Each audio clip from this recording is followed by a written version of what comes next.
Hello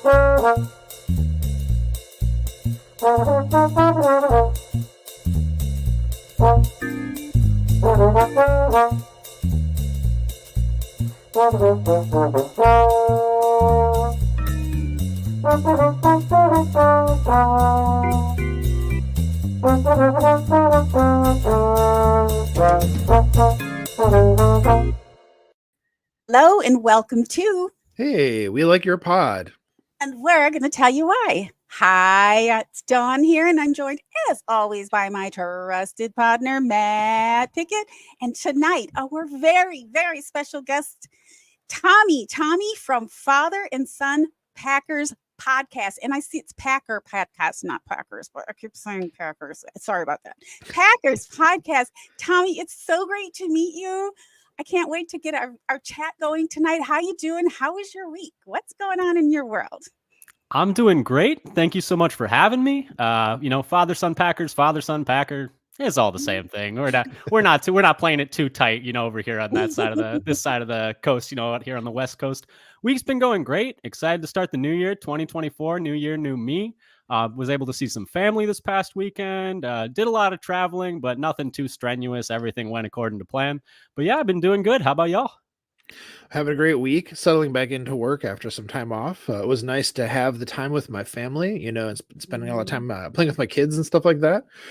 But it's also good to get back to work because I do love my job. It's a little rough that first day back, and there's 100 some emails to get through, but kind of past that and moving forward. So I'm feeling good. And plus we had Skyline for dinner. So I'm feeling really good. And Dawn, how are you? How nice. Well, I'm back on solids. I was sick the entire holiday, as is my usual routine, which is why I don't bother even trying to celebrate anymore. But speaking of Skyline chili, I'm not eating chili yet, but I am eating solids, which is great. A step in the right direction, almost a chili. Skyline chili is barely a solid, so yeah, that's true. Lose the sense of the word. So I'm feeling a little bit better every day, which is hopeful. I've been pretty sleepy, but I'll tell you what, I have been a happy camper all week because Sunday was just fantastic. Beating the Vikings. Yeah. I'm sorry, Vikings fans, but that's just delicious. I don't need solid food. Just give me that all day long. Yep. That was so much fun. All the sustenance I need is, a good win over the Vikings, and that'll hold me through the whole week. I might not even need to eat the whole week. I know, maybe that's what it is. Especially at Vikings, in their house. I really wanted that to happen. I didn't really know whether it would happen. I had no idea how this game was going to go. It's been that kind of a season. So we hope for the best. But Maddie, I know that you were playing with your kids, being that it was the holiday and all that, but you got to peek in a little to see what was going on during the game? Yeah. So for half the football game, we were playing a new game that my younger kid got for Christmas called King Dominoes, which is a super fun game. Never played it before. And then for the second half of the game, we were playing Settlers Catan with the older kid because the younger one had to go to bed because, they're younger, but we let the older one stay up for, for New Year's. I say for the ball drop. We didn't watch the ball drop. No one does that. But we let them stay all the way up until midnight. And it was, fortunately the first game, well, actually both games we were playing were just loose enough games. You don't have to be super focused and intense. It's not like playing Boggle and trying to watch a football game, which I think would be impossible.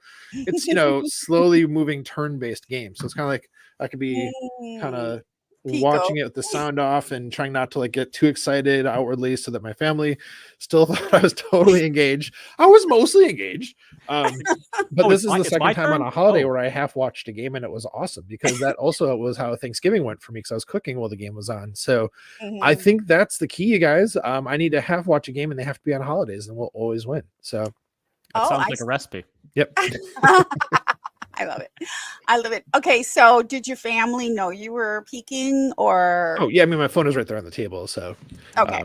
Yeah, it was. So they weren't peeking with you. They weren't peeking with you. My family does not care about football at all. They weren't I like, know, wow. but they care about you and they know you were excited. Huge right? difference. Huge for them. Huge difference. They weren't I like, wow, know. Matt is really, really getting excited about these board games. He's really fired up about winning Settlers right now. So I'd say like, oh my God, Jaden Reed's second touchdown. They're like, Dad, we don't care. No.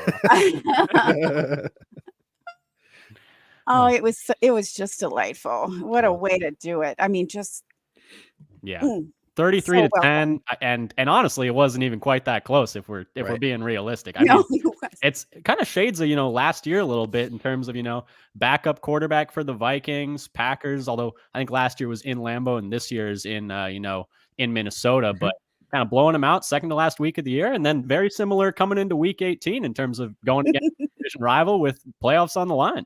Yeah, it's almost eerie. Those sort of resonances from last season to this season, except for much better vibes from the team, especially the offense. That is, I mean, it's just amazing. There's that tweet today. I think maybe it was Schneidman put out that Bill Melton was talking about how Jordan Love has them over for dinner on the week, like on Saturdays, I think, and they talk about the Wow. game and then the offense and just kind of like spending the time together. I mean, that's awesome. I love that so much. Speaking of Settlers Catan and the Packers, it kind of takes me back to when the Packers were talking about what they did like for fun around Green Bay. Cause Justin Fields might be right. There's not a lot to do in Green Bay. That they would play Settlers of Catan together, which I think is hilarious. Like these, these giant beefy like linebackers and stuff sitting around the card table playing this awesome game makes me happy to think of it. So kind of similar, perhaps. Yeah, I will say I do have beef with Settlers of Catan. Oh no. And it's mostly just I have literally never won. I have lost every single time I have ever played Settlers of Catan. It is a running joke in my family that I just can't stand it anymore because I just keep losing. I have not figured out the strategy. I don't know what's wrong, but I've decided it's the game's fault is what I've decided. It must be. It must be. I've never heard of it. I mean, I've never played it. So I bet I haven't played board games in forever. So if I were to play something, it would be one of the classics. I mean, unless somebody wants to teach me, and I'm not great at. I'm not an easy student. Let's just say. My sister Lori is very patient with me. Anything I know, I learned from her as far as how to strategize, play games, football, of course, all that. So that just came to mind right now because she would have great patience with me. Shout out to Lori, who's awesome. Love Lori. Shout out Lori. Lori was so happy on Sunday too. We were tweeting back and forth, messaging back and forth. And I told everyone I'm not messaging, I'm not tweeting. I really wasn't feeling good. I just want to focus and take it all in because I don't want to miss. You know how when you're sometimes talking so much and doing this and tweeting, it's like, oh, the game's over. I missed half of it. Like I wish I wouldn't have just watched it. I was trying really hard to do that. So it was just primarily Lori and I. I did give Justin Fields some suggestions about what to do in Lambeau today on a tweet. Did you see that? I didn't see that. What were your suggestions? What'd you have on the docket for him? I just pulled up some pictures of him being sacked and pulled and what do you call it? What's that tackle hog-tied? Goodness. Or no, not hog-tied. Just some really unattractive pictures. I gave him 4 choices. Well, hopefully that'll fill up his whole schedule. Hopefully he'll have an entirely full schedule of getting sacked in the backfield this coming Sunday, and he won't have time to do anything else. What a brat! What a brat! He didn't need to say that. Come on. I mean, it's all smack talk. It's all It's rivalry. funny. Yeah. It is more fun when we get a little rivalry going between these two teams. It is fun. Absolutely. I know. I got really mean this year. This last week. I have not been feeling well, and it's starting to show at my temperature. I'm getting real testy. So, I think some of my I'm going to start doing more memes with my cat, like my cat taking down bears and that kind of thing. So, Nice. We got to have fun where we can find it. Yeah. So, hey, everyone. If you haven't heard, Tommy is our very special guest this week, and we're going to get to know Tommy a little bit better. I'm so excited about it, and I hope you are too. So, Tommy, where we normally start, usually most of the time, with our guests is their Twitter. And so I'm going to just quickly read your Twitter, first of all. It says, Tommy Evans-Barton, which is quite the distinguished name, by the way. I love that hyphenated name. At T. Evans-Barton, data scientist. I'm so fascinated by your podcast and your takes coming from a data scientist background. And of course, you're the host. Are you the co-host or are you the host of Father Son Packer podcast? Packer without an S podcast. Yeah, I would say co-host, my dad and I definitely split a lot of the research duties right down 50-50. In fact, the one that we just did where it was just me, sorry to our listeners that you got stuck with just me for the week, but he did all of the research for that one and I did all of the talking for that one. So we still got a nice 50-50 split there, yeah. Well, hi, Dad. Nice. Thank you. Hey, Dad. Look, I'm on TV. No. I guess I gotta think of you as the host, Tommy, because you start with a hello at the beginning of every episode. So, and you also, I think, have the most of the stuff at the end. So, yeah, it may be like 51-49, but I still say more or less. I'll take it. That means I'm winning. That means I'm ahead of him. We always have to win. Okay, so we need to understand this because I'm on the West Coast. I'm a Wisconsin native. I've been out here though for more than half my life. Are you a Wisconsin native, a transplant, or are you not? So I would say I am born, not raised. I was born in Madison, but then we moved out to Northern California, the Bay Area, when I was about 4 years old. But almost all of my family on my mom's side still lives out there. My grandma, my cousins, my aunt, my uncle, my cousin's whole families from, Madison to Platteville to La Crosse. We're kind of spread out around the Wisconsin area. And so we still go out back there for the holidays pretty much once a year. I'll make a trip out there. And we're still, Wisconsin sports fans, everything, we took that with us to the West Coast, got to represent out here. But yeah, and so I lived in the Bay Area for most of my growing up. And then I moved down to San Diego, actually. We're both in the same neck of the woods. I moved down here for college, and then I've stayed down here because, once you're down in sunny San Diego, it's kind of hard to leave. It's really hard to leave. Yeah. The way Don talks about it, it sounds like a seaside paradise where it's it's always the right temperature and the flowers are always beautiful and it just sounds amazing. The way my family just yells at me when I complain about anything weather related, I was like, oh, it's 55 today and there was a bit of a breeze. It's they're just like, we're going to block your number. We are not going to talk to you anymore.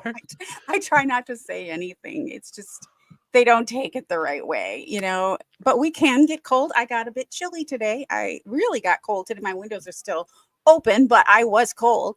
Yeah, and it was pouring rain yesterday. So Don, you're doing it right now. I'm sorry, but it was cold. It was cold. I'm wearing a mohair sweater. Legit. Yeah. It was a little chilly today. I'm not gonna lie, it was a little chilly, but we are complaining about 50-degree weather. So I guess cold is relative, is what we're saying. I've been scraping the windshield of my car every morning for 2 months. So, oh my gosh. Oh man, no, yeah, but yeah. So I would say, born in Wisconsin, raised in California, but you can take the boy out of Wisconsin, can't take the Wisconsin out of the boys. I guess how I would sum it up. Mm-hmm. I like it. Yeah, and Matt, you're in Cincinnati, but you grew up in Wisconsin, lived in Wisconsin for a while. Also grew up in the Madison area in Oregon, Wisconsin, to be precise, and didn't really leave the state to live anywhere else until I was 24, and some time in Connecticut, some time in Chicago, and now here in Cincinnati for coming up on, it'll be 10 years in May. Oh. So my adopted home of Cincinnati, it's a city I love very much because Chicago is great, but it's too big and too expensive and too sprawled. Cincinnati is a manageable size and is relatively inexpensive compared to most places in the country. So really, really loving it here. Nice. But yes, from Wisconsin, to kind of bring it back around to what your point was. And my parents are still there in Wisconsin as well. Gonna maybe try to visit them soon. I was talking to one of my colleagues recently who's one of their parents just died. Not to be like a huge bummer here, but they're like, Matt, you got to get up there while you can. And they're right. It's the drive from Cincinnati to Wisconsin is just long enough to be annoying and also short enough that it's not worth flying, but that's just an excuse, pack the kids up in the car and hit the road basically is what I got to do. Yeah. How long of a drive? Remind me, because I know we just took it and I was there. With kids, like 8 hours. Oh, with kids, by myself, 6.5 hours. 6, right? That's what I thought. Okay. Yeah, that makes sense. Yeah, because flying I used to always be able to fly right out of Carlsbad, and even if I had to jump, like puddle jump to LA or to Phoenix or something like that, it was still worth it. Not to drive like to the San Diego airport, park, blah blah blah, all that. But there is that like that sweet spot where it's like, should I just drive? Like Las Vegas, Super Bowl, for example. I've been thinking. And that all depends on, the traffic for Vegas. It's like, you can make that drive, but then once you hit that stretch, you're like, man, I wish I had flown.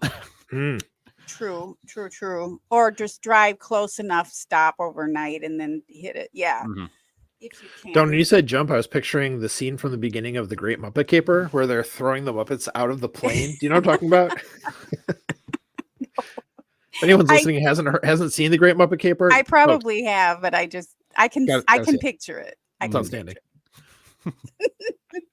Picture a guy throwing Muppets in a crate out of a cargo hold of a plane into England. It's outstanding. Great movie. So. That sounds great. I'm not a big fan of Las Vegas, but I don't know why I've been toying around with the idea about, just because it's close enough, And honestly, if there was a Super Bowl, there won't be one here ever again, probably, but there was a few years back, right? I wasn't really watching football back then, but I thought about going, and I remember talking to my sister, and she's like, "Oh, it's gonna be crazy and all that." It's like, yeah, but it's all. But you can only go. You can only go once. Is the thing, Was it worth it to go through all the like crowds of people? Maybe I'm thinking about that for when the World Cup comes in a few years. Like, might be worth trekking through some of those crowds of people to at least say you went. That's right. And then there's going to be some Olympics up in LA again. They had some of the events like bicycling. I can't remember which bicycling, but they ended up like in Orange County, where I used to have a home. It was before I had my home there, but they set up lodging and everything outside of one of the country clubs there, and just for the Olympians, and so everybody in the neighborhood could see them coming in and going out. And I love how this has just turned into me and Dawn talking about all the awesome parts about California, and Matt's just sitting there like, must be nice, must be really nice. 55 degrees and the Olympics are coming, must be pretty nice. Cost of living Ohio. I'm good. I'm good. Fair enough. I know, 55 degrees, and it's like, I didn't even know it was that cold. I had no idea it was 55. No wonder I was shivering. Okay, let's move on. I'm not saying that. I'm just saying I was really cold and I didn't look at the temperature, because I never look at the temperature. Why? I look at it every day, Dawn. In the morning when I'm getting my coat on. Right. Yeah. Man. Okay. So evidently you watch some other sports apart from football. Yes. Tommy. Yes. Tell us about this. So obviously diehard Packer fan, have been for, since birth, but I'm also a pretty diehard Milwaukee Bucks fan. I watch almost every single game, all 82 plus the playoffs, hopefully when they make it. Huge like Giannis fan. I have a Giannis jersey on my wall in another room. Right next to my Packer stock certificate, so they're right side by side. But yeah, I love the Bucks. I play a lot of basketball. It's like my main form of like workout is I go play pickup at like the local park. Nice. I was actually just coming from that now, and they're actually playing the Spurs right now. I hope they win. I'm gonna watch it on recording after this. But yeah, so I watch every Packer game, and I try to watch almost every Buck game. But yeah, so die hard for both of those. And then, my family are all Badgers fans, so I'll root for the Badgers, but I don't watch them as much. My grandma is like super diehard Badger fan. Like she watches every single Badger basketball game, every single Badger football game. She was just bemoaning the fact, she was texting us in our family group text about like them losing to LSU, and she was really bummed about it because they just lost in the bowl game this weekend. But yeah, so I would say, big time Packer fan, big time Buck fan. Growing up, I was an Oakland A's fan, but now that they're moving to Vegas, I'm kind of just, letting that go, letting that fade. And plus, I don't watch too much baseball these days, anyways. But yeah, so growing up, I watched pretty much every single sport, and that's just kind of, there's always some kind of sport on in the living room. Sports Center was almost always on every morning whenever I woke up before I went. Some kids I would watch Saturday morning cartoons, but I would also wake up at 6 and throw Sports Center on when I was like 10 years old. So, but yeah, big into pretty much every sport. Yeah. That's a good time to be a Bucks fan. That's for sure. Oh yeah. Great time to be a Bucks fan. Sure. Yeah. But there is always the, like with great expectations comes like, you're just like clenched fists, like waiting I get really anxious when I don't know about you two, but I am like the biggest anxious sports watcher you've maybe ever seen. Like when I was like in college, I would just sit there on the couch with all of my fingers crossed and all of my toes crossed and my lucky hat on. And I would just be like sitting there quietly watching the game. Just like my heart is racing. My heart's in my chest. My organs are like all over the place. But I don't know how y'all watch games, but I'm just a big ball of nerves the entire time, especially when there's higher expectations, which is why this Packers season's been kind of nice, because it's like, there hasn't been that big like weight of like, if you don't make the playoffs and make a deep run, it's like if the season, heaven forbid, if the season were to end this Sunday, I think we could still call this season a resounding success. Yep. And so, but that's to tie it back to the Bucks, great time to be a Bucks fan for sure. But also, that weight of expectations definitely makes every game a little more stressful. What about you, Matt? Root for any other teams? Dawn, you root for any other teams? Or you guys, Packer go? I mean, apart from like sort of the Bengals being my secondary team, as a Cincinnati resident, apart from that, no, I don't really follow any other sports too closely. But I was going to mention real fast before we flip that to Dawn for her answer to the question.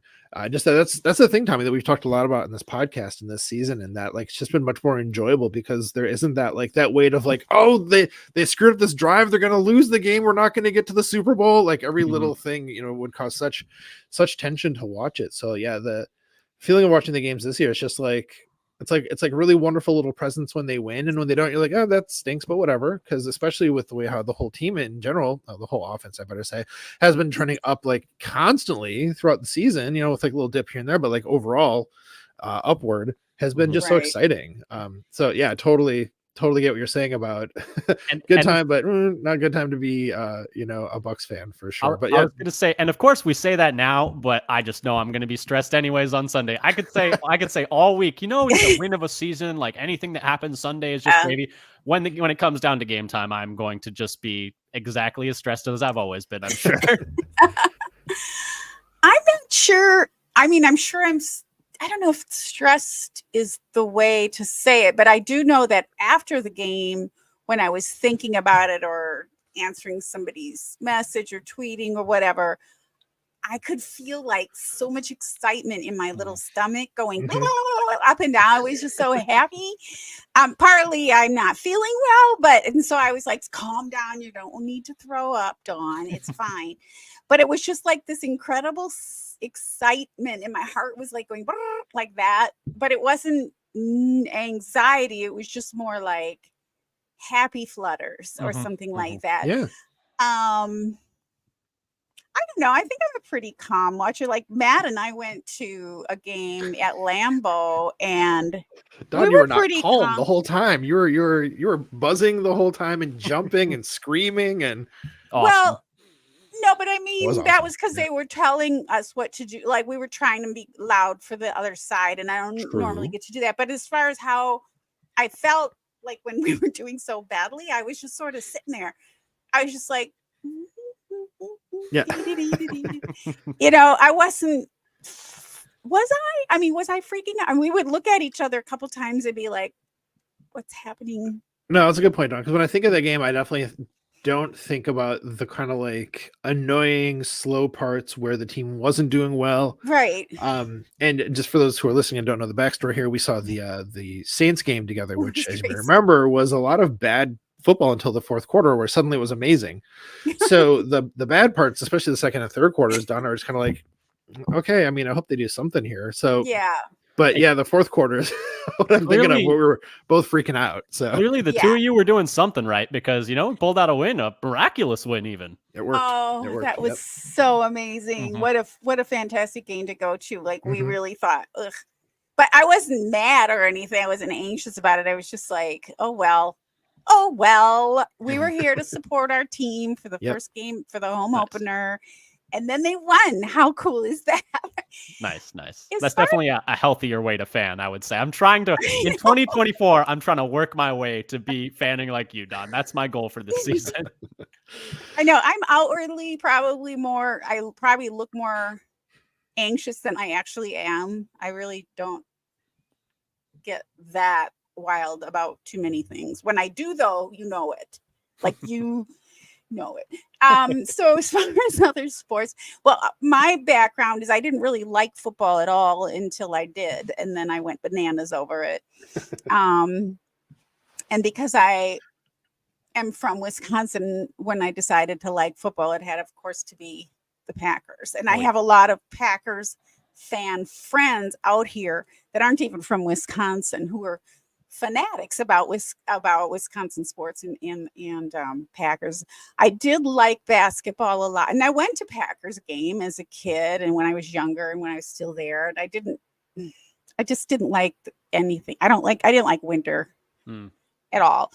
I do remember, though, my dad bringing us to watch some practice in the summer and things like that. And I have a lot of memories of like historic Packers stuff. I loved the Bucks. I loved basketball, and always loved the Bucks. I haven't been watching them very much this year. I'm not going to say I'm a good fan for that reason, but I have only so much time in the day. Yeah. Yep. But like I watched the Bucks when Lou Alcindor was Lou Alcindor, right before he was Kareem and went to LA. So that's pretty cool. That's pretty back in the day. I saw, and so I'm like, we know here it is. She's old. I'm old. But that is, and then other sports. I was more somebody who would rather play than watch anything. I wasn't, but now that once the pandemic happened, I totally embraced watching sports. Yeah. So gotta find something to fill the hours, you know? Yep. I don't know. I mean, I found other things too, but for some reason that was like, okay, I'm going to do this. I can't wait for Simone Biles and to see gymnastics and ice skating, of course. And but there are some, and I liked golf back in the day, but I would never watch golfing. Never. Why? No. But playing is fun. And baseball, I went to lots of Brewers game and Angels and Dodgers and Padres out here, but going is okay. I don't like the smell of ketchup, so that's a problem. And for baseball, I just think of the smell of ketchup. And so, but I'm not so much of a baseball freak, but I mean, I would watch any sport. I mean, especially live, like in person. If somebody said, "Hey, you have tickets? Let's go," and I would go. But oh yeah, definitely, yeah. I'd say kind of along those lines, Don. Like when I go over to my in-laws' house, which you do frequently on Sundays, if it's not like a football game on, if it's not that part of the year, usually my father-in-law will have some kind of sports on the TV, and I'll usually just sit and like watch it with him, no matter what it is. So in terms of like actively following sports, it's just football. Right. But in terms of like, I'll sit down and watch anything for sure. But there's something I want to go back to that you're talking about, Don, just for a second, you guys, if you don't mind. You mentioned like having the happy flutters in your stomach after a game. And I totally get that, because if it's a night game, like I'm not getting to sleep anytime soon, I'll be up until like 3 or 4 easily. Try as I might to like fall asleep and, take some pills. What's the stuff called, to bring you down a little bit. Yes, exactly. Quaaludes, no. Melatonin, yes. I'm hoping melatonin, yes. Doesn't matter. 3 or 4 o'clock, I'll be up. Do you guys have that too, though, where you have a hard time sleeping after an exciting game? I am definitely a night owl. Like I'm just up late, like as is. But after games, I'm just a content fiend. Like I'm watching all of the locker room interviews.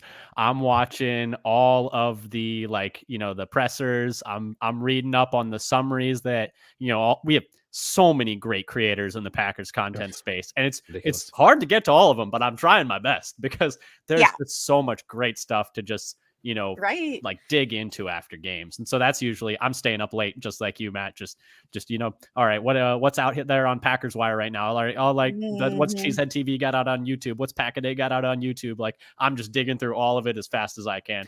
And oftentimes it'll be like I'll get to the next day and I'm like, man, there's nothing left to look at. I looked at it all last night until about 2 a.m. So Tommy, for you, after a game, like what's your favorite like recapping podcast to listen to? Like what's your go-to for that? Yeah, A game summary. I think definitely I really like for video content wise, I think Andy Herman, Pack-A-Day, his stuff is always so great. I really enjoy the Cheesehead TV stuff too. Their live post game stuff is like a nice dive. And then I really like the work that Paul Brettel is doing at Packers Wire right now. Mm-hmm. He is excellent. And so keep an eye on all of those.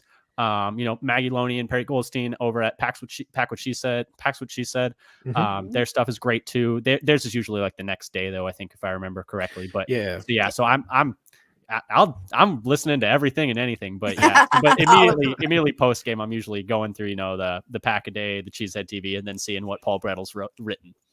Totally. We were talking recently, a couple weeks ago, I was talking about the Repack podcast that Justice Mosqueda and Evan Tex Western do on Acme Packing Company.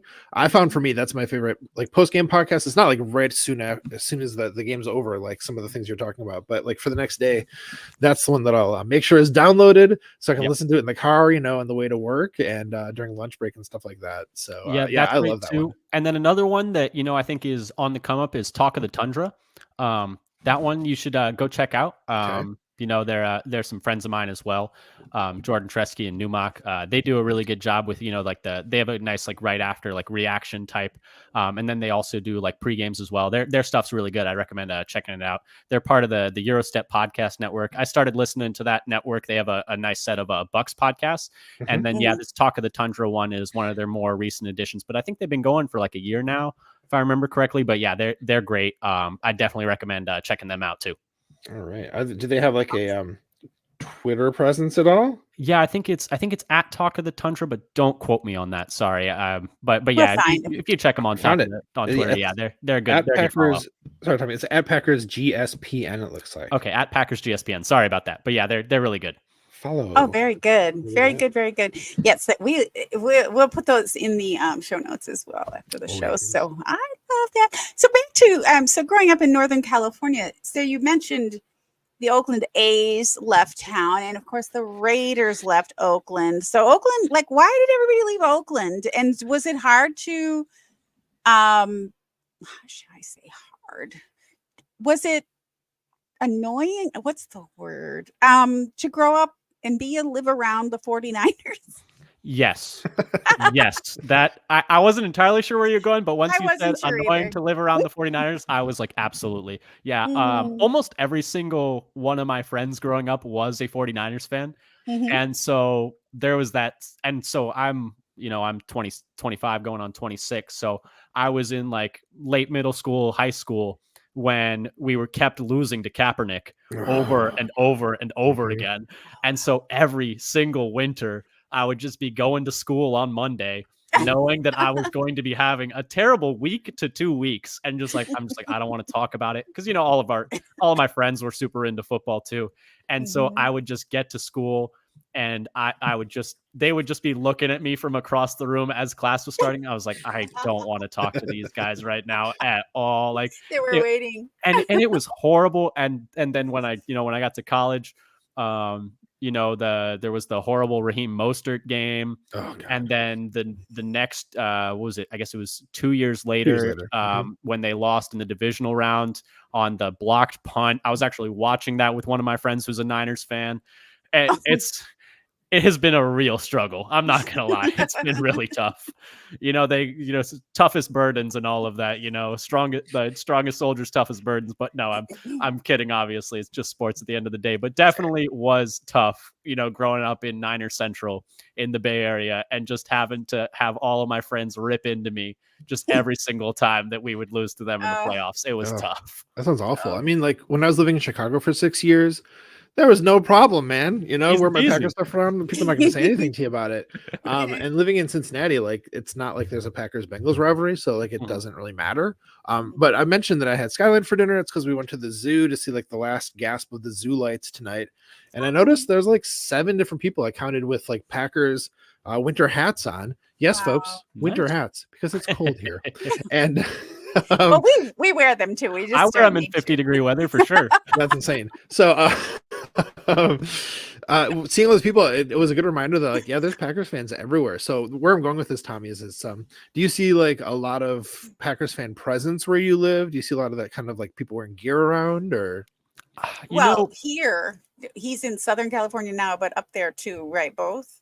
Both. So Yeah. growing up, I had one friend who was also from Wisconsin. His name was Gabe. And so we were both like the Packers fans that were like fighting against the Niners fans together all growing up. And we're still friends as well. Down here and up there, like I'll see probably like a person in Packer gear, maybe like once a month, once every couple of weeks. And I'll definitely like give them a shout, like go Pack go, like from across the parking lot. Usually get a go Pack go back. But yeah, so I would say, I see definitely more. Well, it's one of those things where like when you buy a car, you see that car everywhere. So I was going to say, I definitely see more Packer gear than anything else, but it definitely could just be, a little confirmation bias. I'm looking for Packer gear and I note it when I see it. But yeah, no, definitely, Packers are worldwide. It's a worldwide brand, we're all over the place and we'll take over any stadium. I mean, we heard the Go Pack Go chants in the Minnesota stadium just this past weekend. That was pretty sweet. So, you love to see it. Absolutely. And you're totally right about like you'll notice your own team's gear more. I mean, like I said, I saw about 7 Packers hats. I saw a ton, and that made me think like, what other teams am I seeing a lot of? Obviously, a lot of Bengals, of course. But other than that, I was trying to watch for like what are the other teams people are repping out there, and I saw like a Bears hat, inexplicably. There was like a Seahawks hat, and like not much else actually. So it was like I think I really am seeing kind of a crazy amount of Packers stuff here tonight. Sweet. Yeah. I see a lot of Packers down here in the San Diego area, like a lot. And it was somebody from San Diego who was a rabid Packers fan who really got me to start looking at understanding the game and things like that. So then I could really become and actually appreciate what I was looking at. It helps, to know what you're looking at. And then of course we don't have in San Diego the Chargers anymore. And I would say a lot of my friends who were, born and raised San Diegans and Charger fans, they're just not Charger fans anymore. They're just not wearing it's just not there for them anymore. It's just kind of sad, but it is. I mean, they're not there anymore. They're just not here. And of course, they were just not doing well. A lot of dumb business decisions and things like that. So surprisingly, I'm not seeing much Charger gear. Do you see much Charger gear down here? So I have several friends who have maintained their Charger fandom. They weren't like from San Diego. They're kind of from, the surrounding Southern California area. I got a couple friends from the desert who have always been Chargers fans. And so they, didn't like take it as hard on the move as anyone else because they weren't like necessarily San Diegans. But I totally understand people that do. I mean, I'm not an A's fan anymore really after they've moved. So I totally get it. But I see Chargers stuff when I like go see them, but I would say like here and there, I can't say I see as much as I did when I first moved down to San Diego when, back in, 2016. Yeah. Have you been to SoFi yet to see a game? I have not been to SoFi yet. I've heard it's quite nice. Yeah. It looks like palatial. Like it's, I know it is just a full on like Greek temple mixed with like modern glass. Like it's incredibly impressive. But no, I have not been yet. I've been meaning to make a trip up there. I'm trying to wait for a time when the Packers come and like play the Chargers, and then I'm gonna drag some of my friends to go with me, and so they can. I'm going. Yes. So we can all go together, so they can protect me from the mobs of Chargers fans, of course. Oh yeah, there aren't many in LA either. I want Matt to come out when that happens, either Rams or Chargers. Let's do it. I am so excited to see a game in that stadium. I love that. I love all that glass and modernism and all that. So Very cool. Very cool. So, okay. So, Sorry, Don, real quick. I just want to interject something here. So you had me thinking about Packers fan presence in San Diego, and I was remembering back to a game that we played against the Chargers in 2019, when it was like the last gasp of that stadium they were at before SoFi. And it was when we lost, unfortunately, but I think there was more Packers fans. We came out super flat, and Phillip Rivers was there I think that was his last year with the Chargers, if I remember correctly, and we could not block Joey Bosa at all. Yeah, I totally remember that game. It was one of those where it's like, there's just like, we're a couple games in the Matt LaFleur area where we just came out and just like, we're down immediately and then just like kind of just packed it in. I totally remember that one. And it was at the point where like, there was this series of like West Coast trips where it was like, can we just never win when we go to the West Coast? Like, what is going on here? But yeah, no, I do remember there was like a good crowd of Packers fans in the stadium. Yeah, I mean, I remember them saying on TV that it seemed like maybe more Packers fans than Chargers fans that were there, which I thought was awesome. I actually have a lot of family in California, and I was wondering actually if some of them had gone to. I'm not like super in touch with them, so I don't know if they had or not, but I wouldn't have been surprised actually. Nice. okay. So your your grandmother is a Badgers fan. Your dad loves all Wisconsin sports. You moved out here when you were pretty young to Northern California. So would you say that your dad or just your general fan, is there any one person that you would credit for making you the Packers fan that you are? So I would say, I'd say probably whole family. I would say, they're all Packers fans of varying degrees. Not all of them are like super diehard, watch every game. Not all of them are like as detrimentally online as I am. Honestly, I'm on Twitter way too much, to be honest. But no, I would say pretty much everyone. I've been a Packer fan since I was a small, tiny little infant. The first hat that I had a really fun story. I had a really big head as a baby. And I guess my sister, like, they pick out the baby hat, and my sister picked out this like very cute hat. I think it was pink. Did not fit my noggin. My noggin was way too big for it. And the only hat they could find in the store that would fit me was a Packers hat. So you see little pictures of me, like barely even a being, just like tiny little 10-pound me, and with a little Packer hat on. So, Packer since birth, maybe it's, a little bit of the Packers dust, came off that hat and into my brain. And I've just been, a Packer fan ever since. But yeah, no. So probably the whole family, probably my dad most of all, because, he'd be the one I would watch games with growing up. But I'd watch with, my mom and my dad and my siblings when they'd be back, and, my cousins when I'd be out there. But yeah, we're all Packer fans. Yeah. So pretty much everyone. That makes a lot of sense. A lot of our guests do talk about how it's passed through their family to them. So no surprise to hear that again. I love that. I love that. I have I always say I had no choice. Once I decided to like football, it had to be the Packers. I mean, I had a choice. I wasn't there anymore, but no, I don't think my family would have ever spoken to me again. And of all the teams to have the fandom passed down from, can have asked for a better team. I know, right? Yep. Right? How lucky are we? How lucky are we? Oh, it's crazy. And growing up and being around it, it was just like I took it for granted, right? And then it wasn't until I was adult, it was like, this is actually pretty cool. Okay, so let's talk about you a little bit more about you. I'm fascinated to hear more about how your career as a data analyst informs you as a fan, number one, and as a podcaster. Can you tell us a little bit more about that?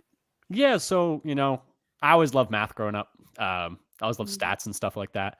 And I would say like the biggest impact it's had on me as like a fan, watching and then also creating podcast content is I'm always like skeptical when people like have takes and then don't have like necessarily evidence to like back it up. So like, whenever I watch like national sports media, like First Take, like ESPN, stuff like that, and people are talking about, oh goodness, like I don't know. It's tough to come up with one off the top of my head, but when I'm always a little skeptical when there's like a take about, oh, like Jordan Love struggled in this game, or et cetera, or like the receivers aren't playing well. It's like, well, like what makes you think that? Like, is it just you watching the game? Like that, like fair enough if you're just watching the game and that's your take, but like, is there like a number to back that up? Is there something like tangible and objective, something that's not just like a subjective opinion? Because like I'm always like, probably honestly almost too much. Like I almost always need a objective like piece of like numeric data to really believe a take. And so that's kind of something that like when me and my dad like do recordings together is like pretty much every single like piece of like, oh, we thought like Sean Ryan played well in this game. Like we always try and be like, he didn't allow any pressures on this many snaps, and relative to other right guards in the league, like that is pretty good. Or like, you know, this player like had this many yards per route run. When you look at like the other rookies in the league, like Jane Reed had a really good yards per route run. I can't remember which episode we were talking about it. I think it might have been the Steelers game, but I'm not 100% sure. Don't quote me on that. But like they had this yards per route run, and relative to other rookie receivers, like that's how good this is. So it's like I always feel like, you know, that I like to have a piece of like objective like numbers to point to when I'm like having an opinion, and then I like to also put those numbers into context, like of like, you know, because sometimes like just saying a number like, is that good? Is like this many yards per route run good? Like, is that, how does that compare to like other receivers that we know to be good? But like, so I would say that's probably how that has like shaped my, you know, watching of football and also like creating of podcast content. So what is the like, what's your day job? How do you use this stuff there? So my day job right now, I would say web dev. I'm doing a little less data science stuff right now, as I am just like regular computer science. I do like back end and front end for a startup. So a lot of like, you know, I work a lot with like our back end database quite a bit, and then building out essentially like tools for the administrators of this stuff, you know, PHP, JavaScript, you know, all this, you know, only the fun stuff, only the most fun stuff, you know, coding in PHP and JavaScript. But no, yeah, so that's my day job. It's nice, you know, I like doing it. I like the feeling of like creating stuff. It's kind of, you know, it's like creating stuff, but you know, I know some people are like, oh, I need to be creating stuff with my hands. To me, it kind of gives me the same satisfaction as someone who like would be creating stuff with their hands. To me, it's like very similar to that. Like it's nice to see the full end product there. Yeah, totally. And I mean, that sort of like analytical thinking you'd have to bring to that seems very much in line with having a data centric approach to seeing things. So I feel like that makes a lot of sense there. And what you're saying about like creativity, you know, I feel like it has many outlets. It could be, you know, drawing or sculpting or painting. It could be creating a really great spreadsheet, you know, which is where a lot of my creativity goes. So like, I totally get that. I feel like I want to mention too, for anybody who hasn't already like heard your podcast, which is fantastic. One of the things I love about it, apart from you and your dad's like really hilarious rapport, is that it's the data that you guys always talk about. You're both like such data, you know, enthusiasts, I think is a good way to put it. You can say nerds, Matt. It's okay. We accept it. We, you know, we take it. Sure. Such nerds. I love it so much. Because every time I listen to you guys' show, which is, I mean, at this point, like I'm gonna be for real. I'm not just saying this because you're here, Tommy. I listen to all of your podcasts at this point. Like I don't miss it anymore. So I always learn something, you know, and I really appreciate that about it. It's always like fun, interesting, and entertaining and educational on every episode. So for anybody who's listening who hasn't already checked out their show, Father Son Podcast, it's one of the best. And I'm just going to go on for a minute about this here, Tommy, if you don't mind. Sure. Going back to when John Meerdink had the podcasting scholarship thing that he did, and you guys won that. I was really happy to see that because I think Don and I both actually voted for you guys. It was a lot of really good, you know, proposals that were submitted for that. But for years, I was like, I want to hear that show, and you guys really delivered on that. You really made a great show. So good work. It's good stuff. Thank you for all the kind words. Thank you for listening. It really does mean a lot. Because, you know, sometimes, you know, you're creating content and you're like, I don't know if this is any good. You know, I'm just going to keep making it and see what happens. But no, yeah, shout out also John Meerdink for having, you know, being so generous with, you know, his time to set up that podcast scholarship and to, you know, work with us and, you know, being there at the beginning in terms of like, we hit him with like some questions initially being like, you know, how do you do this? How do you do this? And then he like pointed us, you know, to like using Riverside, for instance, and then helped us set up the Acast thing in terms of distributing the podcast. So that was awesome. And, you know, thank you for your votes as well. But no, yeah. So it's been really awesome. We're going on, you know, this wrapping up second season of doing it. We just hit 100 episodes the other day. 2 a week in season, 1 a week in the off season, and we haven't missed one yet. Somehow, some way, we're still on that streak. We got a little, you know, a little close there this past holidays. We were traveling quite a bit, and we were like, "Oh man, are we going to be able to keep that streak up?" But we got there a couple episodes a little later than usual, but bear with us. But no, yeah, it's been really awesome, and it's just fun to do. I just enjoy doing it. I think it's also really made me understand what I'm watching more. Just like the Mhm. amount of like time like into going into researching each team. I feel like I have like a better understanding of the Packers, just like from the like creating essentially like so many planning documents and like talking about the Packers and being more involved online. I think it's made me a better fan too. Absolutely. The thing you mentioned there about like you enjoy doing it, that's the most important part. Mhm. Not to keep like talking about John Meerdink, and he's going to come up later in the show, by the way. But he was Both of talking in his one of his most recent, I think yesterday's episode. He's us. talking about how if and it's been a theme lately. If there's something you want to do, creatively, a creative outlet, go do it. Don't stop yourself. Just Mhm. get in there, do this creative thing, because ultimately you should be doing it for yourself, for your own enjoyment. And if you're doing that, it's going to be a better product that more people will likely enjoy. And that's exactly the attitude to take with it. I mean, that's why Don and I do this. We love talking to each other about great content from the week, about the Packers and about other stuff, and it propels us, for sure. Mhm. And one other thing real fast too, you mentioned you guys haven't missed one. Don and I just missed our first one ever, and it was the holidays that caused that. So Sometimes it it's goes. nice to rip the Band-Aid off. I think it's Wolverine and maybe the first X-Men. They get the jet out, and he immediately just like puts a giant claw mark in the side, and he's like, Yep. gotta get the first scratch on it. Well, and not just do it, but keep doing it, and Yeah. that's what you're mentioning, and and we're trying to do too, because we do what we like. If you don't like it, you're not going to listen, you're not going to watch, and that's cool. If we'll find something else, we might even help you find something else that you like better, because that's what we do. But just keep doing it. You have such a unique approach, and I love it. So is your dad? So your dad is he also a data analyst by day, or is he just So analytical thinker? Analytical thinker, but he's also a little more creative than me, I would say. He's retired now, but before he retired, he was a plant geneticist. So he was, a research scientist, studying mostly corn, studying how like plants reproduce like, on the cellular level, essentially.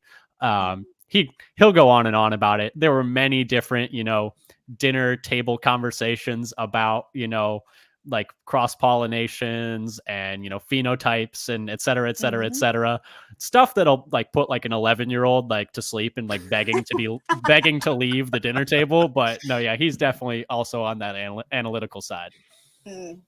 So should we be eating corn or not? I mean, that's the bottom line I need to know. I love corn, so yeah. Well, there you go. It tastes good. But there's a lot of controversy about that. It's like it's not really corn anymore, and all of that stuff. So that's good. We'll have to ask your dad about that someday. Yeah. Okay, so he has a little bit, as you mentioned, more creative. And like I say, I don't care if there are numbers to back up what I have to say, because I know they're there. I just don't care about them, and I'm not going to try to figure them out, because I don't come to conclusions just out of willy-nilly emotions. I think most people, you hear a certain number of facts, and then finally you're like, okay, that's what I'm going to believe for now. But I would say I'm definitely the more emotional side to this podcast. What do you think, Maddie? That's fair to say. Yeah. But I'm a lot more organized and less chaotic than I appear to be. That's also true. I definitely gotta give you props for that, Don. Absolutely. I am definitely the unorganized one of me and my dad. He is far more organized. He's like, got the doc made, put your stuff in. I was like, oh, that's right. Gotta fill that out real quick. That's actually surprising to me, because it feels like the vibe I get from him is more like, let's do this stuff, and he's kind of enthusiastic, and like maybe that it's true. We are kind of birds of the same feather. I would say he, if you compared us to like other people, I'd say we are both probably a bit chaotic and unorganized. But I would say day to day he's slightly less chaotic and disorganized. But in the actual recording booth, he's all over the place. Let me tell you, I am trying to rein him in all the time. I'm like, all right, we've been talking about 80s movies for the past like 10 minutes. Let's get back to Packers football. It's like you're more the Burton, he's more the Ernie on the show. So. So is your dad like going to become a sculptor or a painter now that he's retired? Is he going to do something like super creative with his You know, time? I have no idea. I think he's been doing a little more reading. He's been doing more gardening. Spending a lot of time gardening in the backyard. Gotta A lot do more that time. corn. Yep. Well, he's not even growing corn anymore. They're just growing flowers now. He's taking the dogs for walks a lot. You know, getting back on some fitness grind stuff. He's playing some Nice. more golf now. Nice. So just the classic retired life stuff. Yeah. Sure. I love it. Sounds great. Old fellas working on their golf game. That's Yep. my dad. My dad right there. Yeah. All right. So, okay, another two-part question, if you can handle it. One thing you would love most about the Packers Twitter, love the most, and one thing you would change if you had the power to change it. So I think the thing that I really love the most is obviously we have so many great like Packers content creators in the Packers Twitterverse, but I just love how much they collaborate with one another. Like the amount of crossover like episodes that we have, whether it's Andy Herman doing stuff with Justice Mosqueda and the Packing Company crossovers. You got Andy Herman doing stuff with Cheesehead TV. You got Dusty Evely, who is awesome. He's someone I forgot to mention earlier. He is I can't believe I forgot to. Dusty Evely is the follow of follows. He is so cool. He is also just the nicest guy as well. Like I've pinged him for like advice on podcast stuff, and he was so gracious to take some of his time. He didn't need to, but to like message back and forth with me and be like, oh yeah, like I like this. So I think you guys could do more of this, and just like giving us great feedback. So shout out Dusty Evely. But like his work with John Kuhn is awesome, and then obviously all of his video work as well is an absolute must follow at Dusty Evely. But yeah, so I think I just love the way that everyone collaborates so well with each other, because I think that each of them individually are such great content creators, but then they bring interesting stuff out of one another when they have these different pairings and combinations. So I think that's awesome. And then the thing I would change about Packers Twitter, if I could, is I think sometimes, people miss the forest for the trees with Packers Twitter, where like I think people focus a little bit too much on certain details of like how a player or a coach is doing like something specifically poorly, or like has a couple bad plays or a couple bad play calls. And so like they pick those kind of like specific details and like kind of, make a broader generalization about that player or coach. And the thing I always point to is, Marquez Valdes-Scantling, when he was a Packer, everyone would always like just rage like at Marquez Valdes-Scantling MVS for like his drops. And he definitely had some really frustrating drops, but he was also like, he was a really great player for the Packers in his 4 years here. And he was a 5th round receiver. Like there are not a whole lot of 5th round receivers. I mean, just look at that draft, Jamon Moore, who was drafted before him in the 4th round. I mean, he didn't like, I thought he was actually quite good. He just couldn't quite stick in the league. And then, Equanimeous St. Brown was drafted in the 6th round. And, he's had like a solid career in the league, but he hasn't had as good of a career as Marquez Valdes-Scantling has.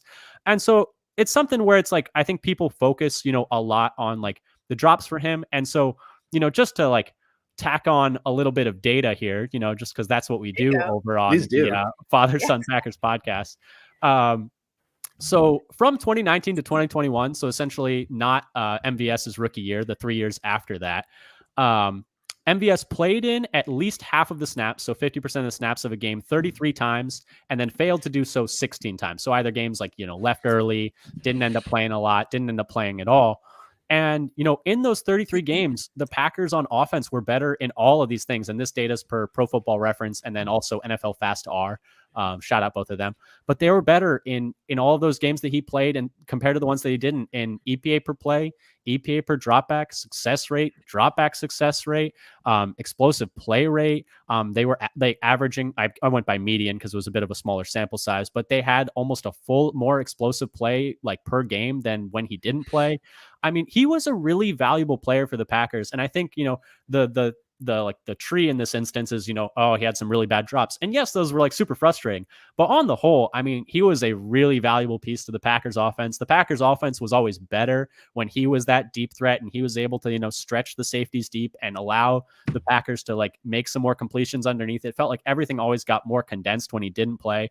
And so that was like kind of something where it's like forest for the trees. Like, yes, there is the specific thing that he struggled with, and that was drops. Specifically, it seemed like whenever he had to basket catch anything, he really struggled with that. And you've seen it on the Chiefs too. But when he played, he was really valuable. And I think, the thing is, like, in that NFC Championship game against Tampa in the 2021 season, I think it was either 2021 or the 20. No, yeah, it was 2021, but the 2020 season was what it was. But he had 4 catches for 115 yards and a touchdown. And so I think, if they had won that game, I think we remember him differently.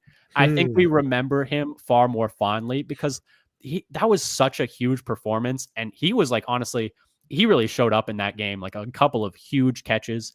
And so I just wanted to, shout out MVS. And yes, there are things like that where, like, I've seen people say like, oh, Matt LaFleur is a bad play caller because why would you call a screen on this play? And it's like, I feel like we just at times on Packers Twitter need to, focus on the whole body of work. And just to yes, there are things that, like, no one is perfect. Everyone's going to have things you can point to and be like, why did they do that? Like, why are they struggling with this? But like, oftentimes I think, we on Packers Twitter, and I definitely am guilty of this myself as well, but, focus on, pick and knit sometimes when we need to, have a more, look at the whole picture, I love that answer, Tommy, because most guests have a completely different answer for those 2 questions, those twin questions that Don, asked. And that's fascinating to me that there's so many different answers for that. Because I feel like, well, what's the obvious answer? The thing I don't like about Packers Twitter is that people complain a lot. There's negativity, but like, that's such a specifically, like, wonderfully specific thing that you're talking about like a mindset that people tend to bring to it. And that can cause a sort of an echo chamber groupthink situation too. You're like, hey, these people are complaining about this one very specific thing, and now I'm mad about it too. So like, yeah, that's a really good one. We've never heard that one before. And just to jump back to what you're saying about the ridiculous, the wealth of content we have as Packers fans, I have a hard time believing that it's paralleled by any other, teams, fan base, and content creators. Like, maybe it is, I don't know, but it seems unlikely because it's so insanely diverse. And if there's something for everybody, you got Ken Ingalls, who's there to like give you the the salary cap stuff. You've got people like you and like Paul Noonan with like stats and stuff like ready to go. Just name a couple really quick ones. And then there's Dusty Evely, who, Don and I talk about. There's a small collection of like exceptional content creators, even above those others that are amazing out there, who we could do a thing from them every week as one of our superlatives, and we have to rein ourselves back and not do that. Andy Herman, Tom Grassi, like, some of those people. The gold standard the gold standard of Packers content. The S tier, right? So it's like, it's tricky some weeks when it's like, I just want to pick like an Andy Herman thing and a Dusty Evely thing, and that's gonna be my superlatives for the week. We can't say enough good stuff about Dusty. This show partially came out of the time that they let me guest on their Wednesday Pack-A-Day, and in a way it kind of did, you might say, because it was like me getting some confidence to actually think I could do a podcast. And then Don approached me and said, hey man, and I was like, what, me, huh? But I think speaking for myself, I feel like I owe Dusty a lot because he's taught me so much, just about the content he's done. He's always been so friendly. I got to hang out with him a little bit before the game that Don and I were at, which was amazing. We've gone corresponded back and forth a lot. We've almost seen a couple of football games together. Actually, it just seems to not work out. But point being, that's just from my own personal experience. I know that this is what people's experience with Dusty is like. He's super friendly, super knowledgeable, super humble. He would be blushing to hear us say this. I hope he hears it. Well, sorry, Dusty. And I hope you're cringing so hard, Dusty, because we just all love you so much. But I will gladly jump up and full voice join the chorus of love for Dusty anytime. Yeah, but it is such a great point about being like, people who intend to just make a specific comment, and then other people will pile on. Okay. So maybe Matt could have done something different on this play call, and then all the piling off. Yeah, he's a horrible play caller. It's like, wait a minute, that's not what I said. Like, let's slow down. It's hard to do sometimes when emotions are high on social media. It's and that's hard. Something but it's I a need good reminder. That's something I need to work on too. Sometimes I let my emotions like get a little, pumped up in the game, and just get like mad online, and that's definitely something I'm working on in 2024 too. It happens. It happens. Okay. All right. Final question for you before we get onto our superlatives, and we're super excited that you brought some too. Who in your life, obviously besides your dad, but in addition to your dad, support you the most so that you can spend extra time as a podcaster for the Packers community? Yeah, so obviously, gotta say, I'm still gonna say my dad, Mhm. my mom as well. Also super super supportive of both of us. My significant other as well. Watching the dog and making sure the dog ain't barking at me. Aw. And I'll shout out my dog Zero as well. She's always the perfect little companion when she's not acting like a little demon and chasing her own tail and rumbling into everything. Sometimes I need to put all her squeaky toys up a shelf so that she doesn't grab them and just come squeak them in my ear as I'm trying to record. I'm like, okay, all right, I'll play with you in just a little bit. But she exercises patience. But so definitely, just and all my family, really, all my family is very supportive. My cousin Eli, he listens to every single episode and gives us, some always messages about what'd you think about this, and this. Mhm. So he's always listening. But so definitely just shouting out all my family. Yeah. Yay. Yeah, shout out to Tommy's family, and especially people who do any sort of content creation and have a significant other. You better have them on board with it, because otherwise, not gonna be very fun.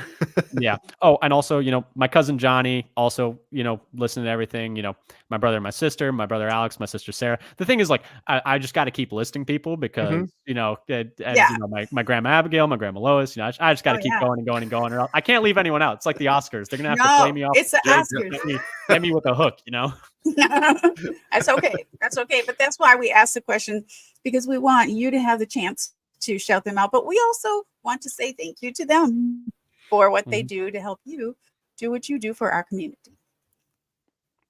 Yeah. So with that, I heard you have some superlatives, I do. and we want to hear them. I think we're just going to do all your superlatives and then go to Maddie's and then go to mine, or Maddie, I can go second last if you want to go last, however you want to do it. But let's hear what you brought, because this is my favorite part of our show. So superlatives, the best, the worst, or anything in between for the week in content creation. Yeah. And I just wanted to say before I went through these, just thanks y'all once again for having me on. It's been really fun. I've had a great time, talking about the Packers, talking about our fandom. Y'all are so great. We've talked about great, Packers content creators in the space, and we haven't mentioned y'all. The way that you guys, put a spotlight on, content creators that, maybe people hadn't heard before. The way you guys are so positive in the space in terms of, I think, when you guys first mentioned us on the podcast, that was definitely a moment for me where I was like, okay, we're doing something right. Someone likes what we're doing. At least two people like what we're doing. But yeah, I just wanted to say thank you again for having me on. But without further ado, superlatives. I would say my first is most improved social media. And that is to the Packers social media team this season. I just wanted to shout them out because I think they have really stepped up their game this year on Twitter and YouTube and etc. I've really loved, get the way they've been able to get sound bites from players in terms of having those questions on the board and having that video of them walking down the hall. That's been great. I think the Twitter has been, they've incorporated, some more meme culture stuff into it, which, your mileage may vary, but at the same time, I enjoy it as well. So I just really like that they've been more, taking a more active approach to social media. So shout out to Packers socials. My next one is toughest Packer receiver. And it's not to say any of the other players aren't tough. If you're playing football, you're very tough. You are a different breed of human being. That's true. But I just wanted to shout out specifically Jaden Reed. I mean, he's been dealing with a chest injury and a toe injury all year. He's had to get x-rays and scans multiple different times. He's like, yeah, no, it's not going to get better. I just, play through it. I think the quote he had was, quote, "It's all mental." Ryan Wood had that on Twitter of him from Jaden Reed in the locker room the other day. And all of that, and he's only missed a game this year. Only one. So, shout out to him, toughest Packers receiver. I think he's taking it home this year. And then my last one is best national game post-game food drink. This is maybe a little bit of a niche one, but I'm just going to say, previously it would 100% have been the turkey leg on Thanksgiving. But the fact that they didn't give it to Jordan Love disqualifies them. So we're Totally. going with the sparkling cider that they gave to him and Aaron Jones after the New Year's Eve game. That has taken first place because they failed to give Jordan Love that turkey leg. So that is the best post-game food drink on a nationally televised football game. But yeah, so those are my three superlatives. Oh, that was such a great moment too. I mean, again, I was watching with like I'm mute and stuff, but like that came on my screen. I was like, this is so awesome. I love this so much. Such a great moment. And the Packers social media team, I think both Tom Grassi and David Bakhtiari have both tried to take credit for like, nudging them into like doing more, but I totally agree. I've been really impressed with the work they've done this year. So, and Jaden Reed's got that dog in him. He's that guy. So he is. And who wears a top hat better than Aaron Jones and Jordan Love? No one. Not everyone can pull that off, especially while wearing a football uniform. I mean, it still look pretty good to me. Okay, Maddie, what do you have this week? Yeah, I have three as usual. So the first one is most welcome return. So I've talked a lot in this show about Last Call Lambo, which comes out on Fridays typically, with Monty Moore and our good friend Aaron Alice, who might be in the comments tonight. I don't know. She's often here joining us.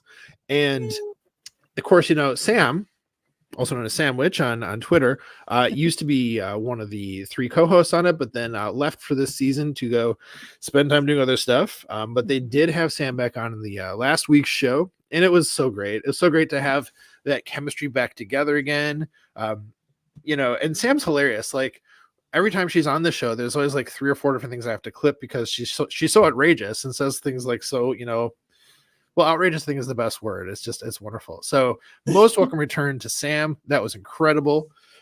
My second one, most ridiculous fun. So this was a really cool thing that our friend Bill, who runs the Packers Reddit account, shared over to Twitter. It's this thing they're doing over on Packers Reddit, where every time there's a victory, they take this picture of Jordan Love with his beanie and they make it bigger, and it's getting ridiculous now. So all the wins we've recently accrued. I mean, I realize like 8 wins doesn't sound like a lot, but like it's accumulating lately, that's for sure. So just the image of that it's really making me laugh. I'm loving it. You guys are both making the faces that are like you've seen that, which I love. I love you've seen those. It's hilarious. 100%. And I was going to do some with Tosh and her beanie. I've done them, but I haven't posted them. They're just so silly. I told him I would post them on Reddit for him in honor of what they're doing there and support. It's so funny. Yeah, I love it. So my last one then, my third one here is most wondrous. And so I mentioned earlier that we're going to talk about John Meerdink again later in the episode. Speaking of people who I could talk about every week, I have this really great clip I just want to play because it just really encapsulated kind of where I'm at right now with the team. And I'll mention too that when I recorded this, I was a little bit in a hurry, so I forgot to take it off of 1.25 speed. So if anyone here's a regular listener, you'd be like, whoa, John's talking fast on this one. True.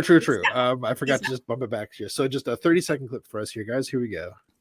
And sometimes there are games that just remind me of a quote from Willy Wonka, the movie, not the book. And we're talking specifically about the Gene Wilder one, not the Johnny Depp one or the Timothée Chalamet one, from the man himself, Gene Wilder. But Charlie, don't forget what happened to the man who suddenly got everything he always wanted. What happened? He lived happily ever after. Boy, sometimes there are just games like that make me feel like the guy who suddenly got everything he ever wanted. Nailed it. Beautiful. Nailed it. Beautiful. Oh my gosh. Probably one of my favorite movies ever. I haven't seen the Timothée Chalamet one. Did you see it? Have you seen it? No. It's fresh in the theater still, so yeah. Maybe when it comes to streaming, maybe. But yeah, I mean that's it. That's like just that like feeling of like warm, happy fulfillment after the Vikings game, going to bed super happy about that. Yeah, exactly. So so beautiful. I heard that on that episode of Blue 58, by the way. For those who don't even know what we're talking about, John Meerdink does a show called Blue 58. It's fantastic. It's one of the best podcasts every week. I could talk about it on superlatives every week. If I didn't rein myself, in, I would. But yeah, when he opened the show with that the other day, it just made me smile. It just made me so happy. Yeah, I just what's been called the World of Pure Imagination song. For some reason it was just like playing the other day when I was hanging out with my family. But I was thinking about that movie a little the other day. Nice, it's a good one. It's a great classic movie. Oh yeah, it is. Yeah, it's such a good movie. All right, Don, what do you got? Well, I'll take it right from there. So 2024 resolutions for the Green Bay Packers from the one and only John Meerdink. And I'm just going to summarize. You have to listen to this episode if you haven't. So he says, we're starting a new year, which means that it's the perfect time for some Packers themed resolutions. What should be on the team's self-improvement list this year? Now, of course, he elaborates. I'm not going to. I'm just going to give you a short list. And I thought he said 5, but somehow I ended up with 6. So I don't know. Anyway, number 1, spend some money on safety position coming up. So we're going to look for that maybe in the draft. I don't know where we're going to look for that, but that's what he says. Number 2, the inside offensive line before the offensive tackle. So that might have been 2 and 3. I had it as 2 and 3. So that was a good point he made. Stabilize the running backs. He made an argument about keeping Dillon. Okay.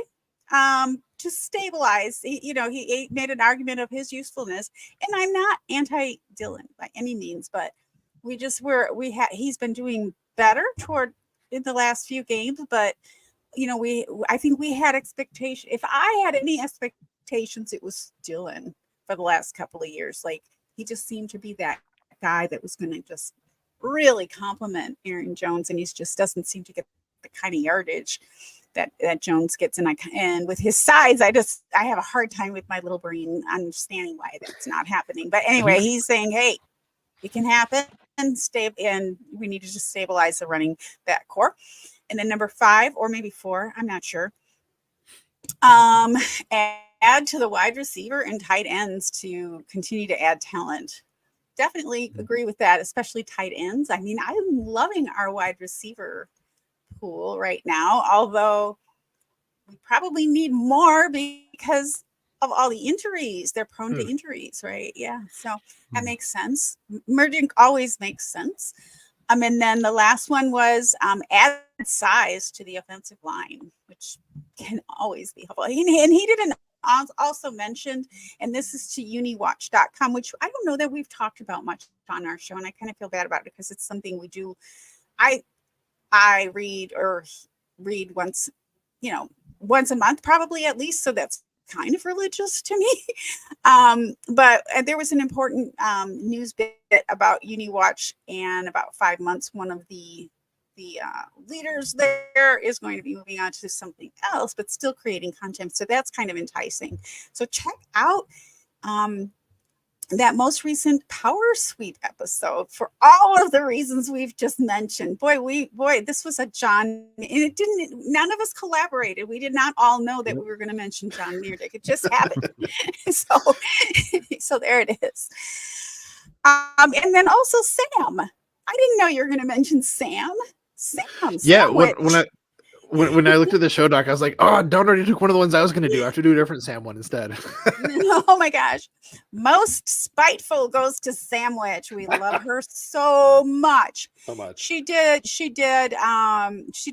writes now, and she writes for Acme Packing Company, and she did a piece called Joe Barry's Packers Lion Washington defensive coordinator career days. And she basically goes through his entire history and an unofficial guide to the career games allowed by Joe Barry's defenses, not career games that were winning. Okay, so this is kind of bad. And boy, what a flashy photograph she used of the man there. That's pretty funny and spiteful, but hey, worth reading. What do you think? It is so good. It is so good. Are we piling on? I don't know. Well, I mean, I'll just say, like, the work that Sam had to put in to gather all those statistics and the way that she did, I was like, I can see, like, because I like to think through, like, how did a person get these numbers? Like, how did they have to do the research? And I was thinking, like, she said it took her like a couple of weeks to write the whole thing. I can imagine, because it's just like, okay, looking up this takes me to this, I need to look up this thing to like see what I'm going to say with this. It was just like boom, boom, boom, boom, boom for each like paragraph. Mm-hmm. The time she must have put into that, it was so good and so terrible at the same time. It made me so angry Yeah. and Yeah. so happy. It was a work of art. Mhm. Hang it in the dang Louvre. It was amazing. Yeah. Yeah. Yeah. Yeah. Definitely read that one. Most trolling we mentioned earlier goes to Justin Fields. What a little snot. But that's fine. That's fine. He basically just said, hey, there's nothing to do in Green Bay Packers, but we're going to give him something to do. Let's hope this Sunday. And I'm going to have a bonus. And this is the most morale building. And that it goes to like a million different things I listened and watched all week because I'm sick. All the content I binged about Jordan Love this week from haters. And that includes from the Vikings folks, the Vikings and folks in the Bears arena, as well as the national media, who all kind of had to go back on what they've been saying all year and eat crow and say, okay, well, maybe he is pretty good. Maybe the Hackers know what they're doing. But I am going to do a shout out. And I'm just joking on some of this stuff, really. And most respectfully to the Paul Farrington show.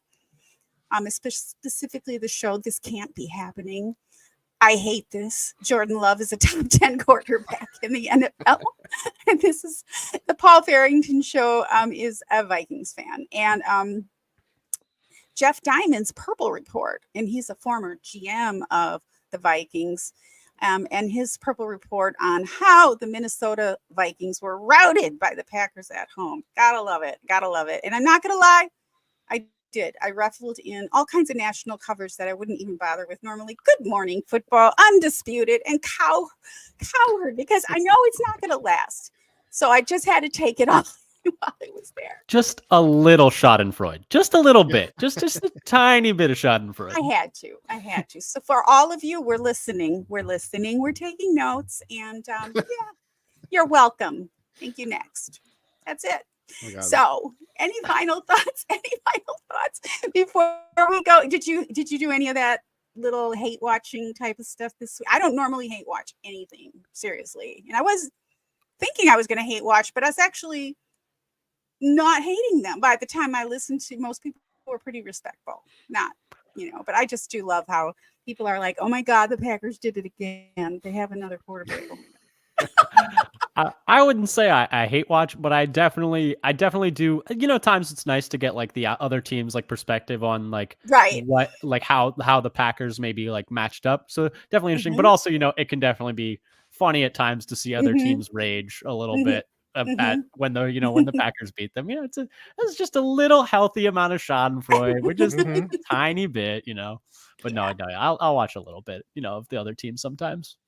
Yeah. I love it when like a fan or a analyst who's a fan of a different team, will kind of say that kind of stuff, Don. Like I mentioned before, Robert Mays talking lately about like it's just destroying him to see the Packers have a third good quarterback in a row, for example, or like Buff Llama on Twitter, Jay, the guy who runs that, he's a really good dude, and he had a funny tweet I think today or yesterday about Packers fans rolling up to like trash talk the Bears this week, only to find that the Bears fans are all like yelling at each other about Justin Fields versus like their first round pick and like taking another quarterback. So just to see those kinds of people who like I do respect and do enjoy do that kind of stuff, Don, it makes me so happy. I love it. And I do normally try to listen to, like last week I really did try to listen to some what were the Vikings folks saying about the upcoming game and that kind of thing. And I don't think I ever got around to it last week. I normally try to. It's very hard to do. It's really sometimes harder to do, but it's hard for me to do with the Vikings.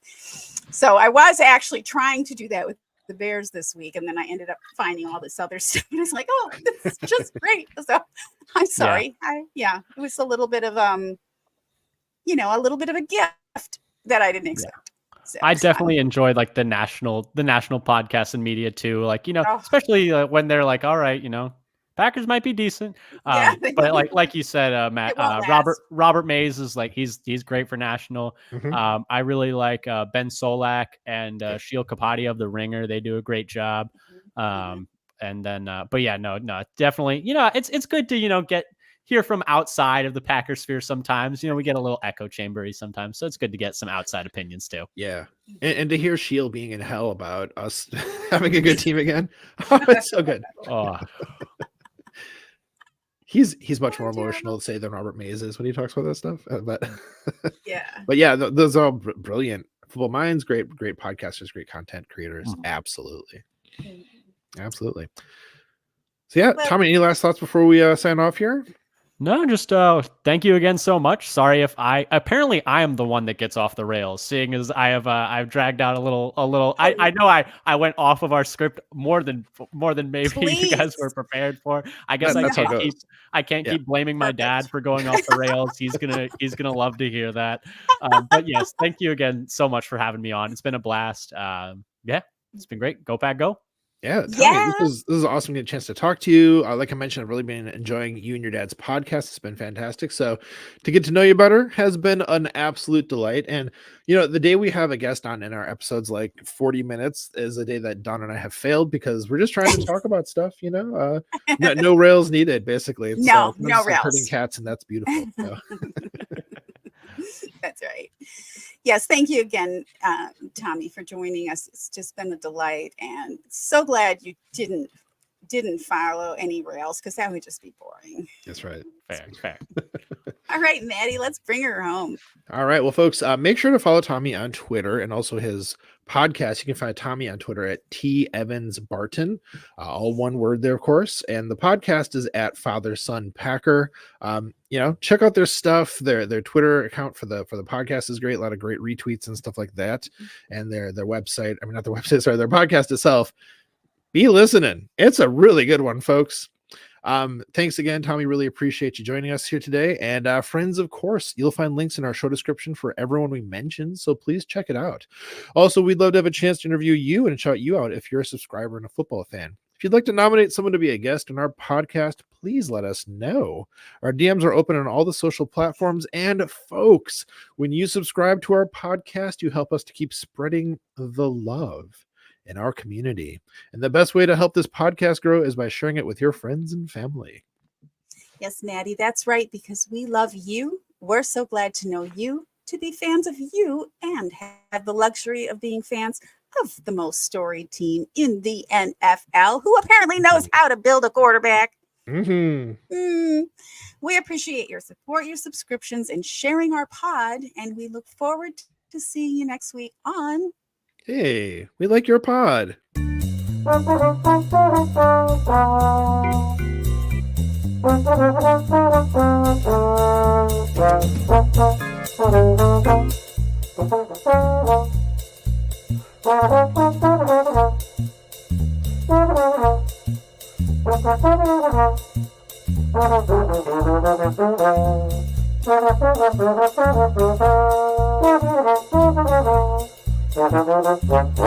Football in general comes down to discipline and people owning their roles.